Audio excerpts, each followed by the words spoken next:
বিয়ের ১ বছর পূর্তিতে অনেকেই উপহার, পার্টি বা ছবি শেয়ার করেন, কিন্তু শ্বেতা ভট্টাচার্য বেছে নিলেন নিজের অনুভূতির কথা বলার পথ। তার একটি বাক্যই যেন সব কথা বলে দেয়, সিথির সিঁদুর অক্ষত নিয়েই যেন মরতে পারি। এই কথার মধ্যে লুকিয়ে আছে তার দাম্পত্য জীবনের প্রতি গভীর শ্রদ্ধা আর অটুট বিশ্বাস। শ্বেতার কাছে এই ১ বছর শুধুই সময়ের হিসেব নয়, বরং একসঙ্গে বেড়ে ওঠার গল্প। তিনি নিজেই বলেছেন, প্রেমের সময় থেকেই রুবেল দাসকে তিনি স্বামী হিসেবেই দেখতেন।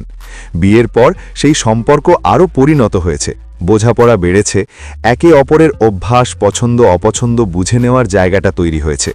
ঝগড়া হয়নি এমন নয়, কিন্তু সেই ঝগড়া কখনোই বড় হয়ে ওঠেনি, কারণ দুজনেই জানেন সম্পর্ক টিকিয়ে রাখতে হলে ক্ষমা আর সম্মান কতটা জরুরি।